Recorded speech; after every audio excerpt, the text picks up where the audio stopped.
झांसी में पूर्व केंद्रीय ग्रामीण विकास राज्य मंत्री और इंडिया गठबंधन के झांसी ललितपुर लोकसभा सीट के लिए प्रत्याशी प्रदीप जैन आदित्य ने पार्टी द्वारा जारी न्याय पत्र घोषित किया है।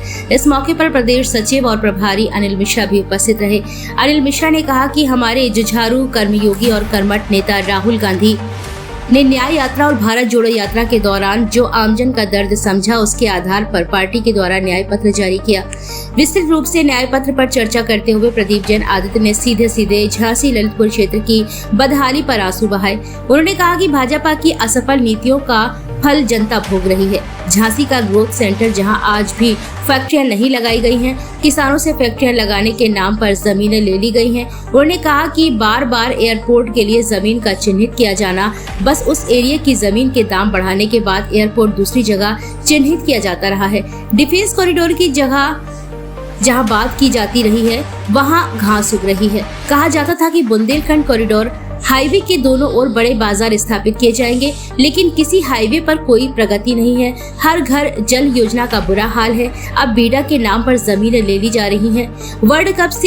वर्ल्ड बैंक से 1,86,000 करोड़ रुपया कर्ज लेकर सड़कें खोद दी गई हैं, लेकिन किसी को पानी की एक बूंद नहीं मिली है। कोई एक जिले के 10-12 गांव बता दे जहां आज पानी पहुंच रहा है। उन्होंने कहा कि हमारे द्वारा जारी किया जा रहा न्याय पत्र ही घोषणा पत्र है और वचन पत्र भी है। उन्होंने कहा कि महिलाओं के लिए गरीब परिवार में एक महिला को सालाना 1 लाख रुपए, नई भर्ती में 50% आरक्षण, किसानों के लिए MSP स्वामीनाथन फॉर्मूले के हिसाब से फसलों का नुकसान होने पर 30 दिन के भीतर भुगतान और कृषि में इस्तेमाल होने वाले सामानों पर से GST हटाया जाएगा, ताकि कृषि में होने वाले सामान किसानों को सस्ते दामों में मिल सके। श्रम का सम्मान करते हुए 400 रुपए प्रति दिन के हिसाब से न्यूनतम मजदूरी, मनरेगा मजदूरी के लिए भी। इसके अलावा प्रत्येक शिक्षित युवा को 1 साल के अप्रेंटिस द्वारा 1 लाख रुपए का भुगतान और केंद्र सरकार में कैलेंडर के अनुसार 30 लाख नई नौकरियां दी जाएंगी। उन्होंने कहा जनता जुमले से उकता गई है, इसलिए आज प्रधानमंत्री नरेंद्र मोदी जी को गारंटी देनी पड़ रही है।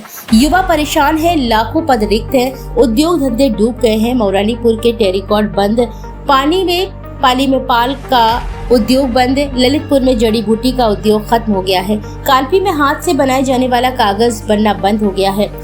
बरुआ सुमेलपुर में चमड़े की जूती बनना बंद हो गई है। चित्रकूट में ग्लास बनने की फैक्ट्री बंद हो गई है।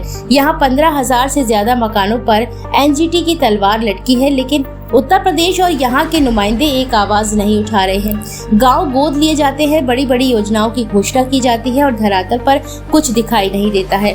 ये कहा गया था कि अगर हम जीते तो हाउस टैक्स माफ और वाटर टैक्स हाफ और वाटर टैक्स माफ, और बदले में 4 गुना हाउस टैक्स हो गया है। वाटर टैक्स बेतहाशा वसूला जा रहा है। आपराधिक नोटिस भेज दिए गए हैं कि भुगतान नहीं किया गया तो कुर्की कर ली जाएगी। गाड़ियों के बेशुमार चालान किए जा रहे हैं। यहाँ के विधायक ही विधानसभा में नगर निगम के भ्रष्टाचार पर सवाल उठा चुके हैं। सड़कों पर छाते लगाए गए हैं, जिनका किराया उनकी कीमतों से अधिक है। इस स्थिति में झांसी ललितपुर के लोग आज गारंटी नहीं चाहते, वो चाहते हैं कि जनता को सुविधा पहुंचना चाहिए। उन्होंने ये भी कहा कि झांसी की जनता यह भी जानना चाहती है कि क्यों झांसी में संत रविदास की प्रतिमा स्थापित नहीं हो सकती है, जो गरीब अहिरवार भाइयों पर मुकदमे लगा दिए गए हैं। उन्होंने कहा कि बताया जाए कि गरीब अहिरवार भाइयों पर से कब सरकार मुकदमे वापस लेगी। जिस रेल फैक्ट्री का उद्घाटन प्रधानमंत्री ने किया, उसमें भी आज 8% लोग काम कर रहे हैं। राजकीय संग्रहालय सिर्फ सिक्योरिटी गार्ड के सहारे पर चल रहा है। BHEL में जहां इंजन और ट्रांसफार्मर बनाने का ऑर्डर मिला करते थे, आज ऑर्डर की स्थिति न्यूनतम है। घर में अगर कोई झाड़ू लगा रहा है तो सरकार कहती है कि ये स्टार्टअप है। युवा परेशान है, किसान आत्महत्या कर रहा है, लेकिन उसके बावजूद भी किसानों को फसल बीमा का पैसा नहीं मिल रहा है। व्यापारी GST से परेशान है। साहू समाज के एक प्रतिष्ठित व्यक्ति जो सपा के नगर अध्यक्ष भी हैं, उन्हें दबाव डाला गया कि भाजपा में शामिल हो। न मानने पर रात को 12 बजे उनका और उनके नाबालिग बेटे का चालान किया गया। लेकिन हम हर किसी की लड़ाई लड़ेंगे और किसी के साथ अन्याय नहीं होने देंगे। उन्होंने कहा कि जनता जुमलों से तंग आ चुकी है, इसलिए जनता अब जुमले नहीं चाहती है, उसे धरातल पर काम किया जाए। इस मौके पर जिलाध्यक्ष योगेंद्र सिंह पारिछा, अरविंद बबलू, बलवान सिंह यादव, भरत राय, हरवंश लाल, अनिल रिछारिया, मजहर अली, महमूद, विजय झांसिया, अजय झांसिया, भानु झांसिया, रशीद मंसूरी, आमिर चंद्र आर, राजकुमार फौजी, हरिओम श्रीवास, बीरेन सिंह अहिरवार, हरि बाबू बरार, चंद्रकांत लखेटा, नरेंद्र सिंह, सोम त्रिवेदी, आशा राम, आबिद हुसैन, देवेंद्र कुमार यादव, रईस अहमद, प्रेम सिंह, संजीव निरंजन, सरवीर सक्सेना, योविश खान, रजनीश श्रीवास्तव, मेवालाल भंडारिया अनेकों जन उपस्थित रहे। नेता जो आज पूरी दुनिया के अंदर कर्मयोगी के बारे में जाने जाते हैं, लोग देखते हैं कि देश के अंदर अगर किसी व्यक्ति ने कश्मीर से कन्याकुमारी तक और केरल से कर्नाटक तक लोगों के बीच में जाने का कार्य किया, उनके सुख दुख को समझने का कार्य किया, तो वो ऐसे नेता राहुल गांधी हैं। और राहुल गांधी की मंशा हमेशा से एक ही रही कि सारे जाति धर्म सारे राज्य उसके एक एक व्यक्ति इस देश की मुख्य धारा में जुड़े। और यही कारण है कि उन्होंने जो पदयात्रा की, जो भारत जोड़ो यात्रा की, जो न्याय यात्रा की, उसके माध्यम से बहुत सारे विषय उभर कर आए हैं, जिन विषयों के बारे में हमारे भाई अनुज मिश्रा जी ने आपको बताया है कि एक युवा अभी लगातार जुमलों से जूझ रहा था। लोगों के बीच में आप सुनते होंगे कि आज हमारे प्रधानमंत्री जी गारंटी की बात करते हैं, मोदी गारंटी। इसका मतलब ये है कि पिछले 10 सालों में वो जुमले थे जो आज गारंटी दे रहे। आज वो गारंटी, जिस गारंटी की वो बात कर रहे हैं, वो पूरी झूठी साबित हुई है। आज युवा परेशान है और जो लाखों की संख्या में पद रिक्त हैं, उन लोगों को कैसे स्वाभिमान के साथ रोजगार से जोड़ा जाए, उसके लिए उन्होंने प्रावधान किया है कि जो 25 साल तक के ग्रेजुएट हैं, जो पढ़े लिखे नौजवान हैं, उनको 1 लाख रुपए तक, अगर उनके पास नियुक्ति नहीं है, 1 लाख रुपए सालाना उनको मिलेंगे। एक महिला, जिस महिला के घर के अंदर निर्धनता है और मुख्य धारा से बहुत दूर है, उस महिला के मुखिया को 1 लाख रुपए जो उसका हक है वो सरकार देगी। जितने हमारे वचन पत्र हैं, चाहे अगर हम देखें बीमारी के समय जो हमारा एक प्रावधान होता था, वो बीमारी के समय भी देश के किसी भी हिस्से में कोई भी व्यक्ति अगर बीमार पड़ेगा और उसके पास धनराशि नहीं है, वो गरीबी रेखा के नीचे है, उसके पास कार्ड है, तो 25 लाख रुपए तक की उसको इलाज की सुविधा देंगे। जो श्रमिक हैं, जिन श्रमिकों के आधार पर हमारे देश के विकास का पहिया चलता है, वो श्रमिक जो प्लेन के कल पुर्जे बनाता है, लेकिन जब हेलीकॉप्टर में बैठने की बात आती है तो वो उसमें नहीं बैठ पाता। वो श्रमिक जो दवाई की फैक्ट्री में लोगों की जान बचाने की कामना करते हुए दवाई बनाता है, जब उसके इकलौते बेटे को बीमारी लगती है तो उसको दवाई का लाभ नहीं मिलता है। और वो ऐसे परिवारों से आते हैं, गांव के परिवारों से, जहां मजदूरी के माध्यम से उनको मुख्य धारा में जोड़ने का प्रयास कांग्रेस ने किया था। महात्मा गांधी रोजगार गारंटी योजना, उसमें न्यूनतम 400 रुपये का वेतन, क्योंकि हम देखते हैं राज्यों में जो मिनिमम वेजेज है उसे तोड़ मरोड़ के अपने मन मुताबिक उद्योगपतियों को लाभ पहुंचाने के लिए उन पर कार्य किया जा रहा। जो किसान है, किसान देश का अन्नदाता है। हमारे जो भी लोग सरकार में आते हैं, लेकिन कांग्रेस का एक नारा जो हमेशा है, जय जवान जय किसान। तो हमारी जो वचन है वो वचन एमएसपी की गारंटी है, जिसको हम विस्तृत देंगे। लागू कर जिस खाद्यान्न की जो लागत है उसको हम लागू करेंगे।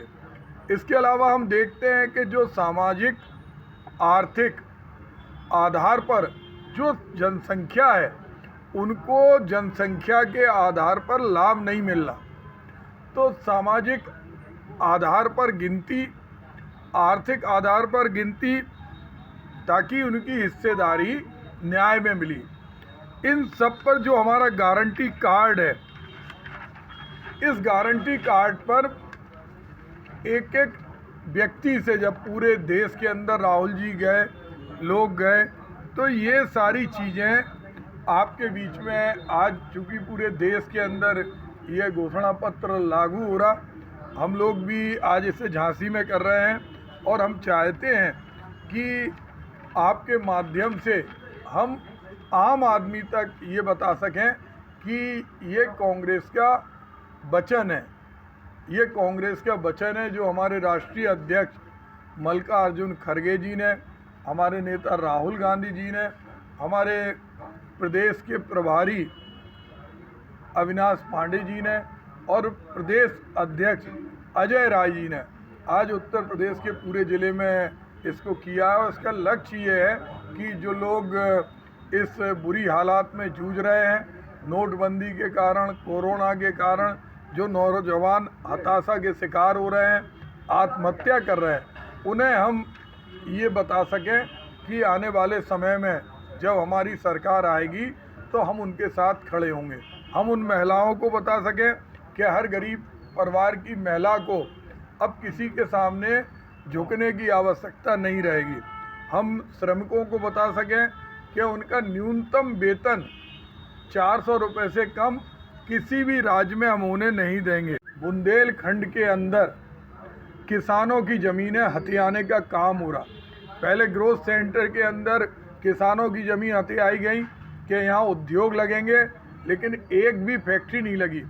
उसके बाद डिफेंस कॉरिडोर, जिसको हम लोगों ने नेशनल मैन्युफैक्चरिंग जोन के आधार पर स्वीकृत कराया था, जिसमें पिछले 5 सालों से एक टेप रिकॉर्डर बज रहा है कि इसमें इंडस्ट्री लगेंगी, काम आएगा, बुंदेलखंड के लोगों को रोज़गार मिलेगा। आज वहाँ पर घास फूस उगी है, ढोर चर रहे हैं, एक भी इंडस्ट्री नहीं लगी। उसी तरह जो बुंदेलखंड एक्सप्रेस वे है, हमारे प्रधानमंत्री जी, मुख्यमंत्री जी कहते थे कि इस एक्सप्रेस वे के दोनों तरफ उद्योगों की स्थापना होगी। वहाँ पर भी हम देखते हैं कोई उद्योग नहीं है। और बीडा के नाम पर चुनिंदा देश की बड़ी कंपनियों को सस्ती ज़मीन दिलाने के लिए वर्तमान समय में 5 साल से जिन गांव के मूल्य की सूची नहीं बढ़ी, वो ज़मीन ज़बरदस्ती उनको दिलाने के लिए आज सरकार प्रयासरत है। हम पूछना चाहते हैं कि अगर बुंदेलखंड के लिए ये सरकार हितैषी है तो कम से कम बताए। ख़ास तौर से हम अपने लोकसभा झांसी के संसदीय क्षेत्र में देखते हैं रोजगार जो कॉन्ट्रैक्ट पे भी थे वो भी कम कर दिए गए। आज जिस कोच फैक्ट्री का उद्घाटन प्रधानमंत्री जी ने किया, उसके अंदर भी केवल 8% लोग कार्य कर रहे हैं। आज जो राजकीय संग्रहालय श्रीमती इंदिरा गांधी ने जिसका उद्घाटन किया था, आज वो सिक्योरिटी गार्ड के सहारे उसकी गैलरी खोली जा रही। जिस BHEL के अंदर लोकोमोटिव के भरपूर ऑर्डर मिलते थे, ट्रांसफार्मर के ऑर्डर मिलते थे, आज वहाँ भी ऑर्डर की संख्या में बिल्कुल न्यूनतम स्थिति आ गई। यही नहीं, आज बुंदेलखंड के अंदर जितने हमारे पुराने कल कारखाने थे, उद्योग थे, वो भी दम तोड़ रहे। रानीपुर टेरीकोट के लिए हमेशा प्रधानमंत्री बात करते रहे, रानीपुर टेरीकोट बंद है। पाली में पान का उद्योग जिस पर कभी ओलावृष्टि अतिवृष्टि हो जाती है, टूट गया। जड़ी बूटी का उद्योग ललितपुर के अंदर लोग करते थे, सहारिया जाति के लोग करते थे, आज भुखमरी की कगार में है। कालपी के अंदर हाथ से बनाए जाने वाला कागज़ पूरी तरह से बंद हो गया।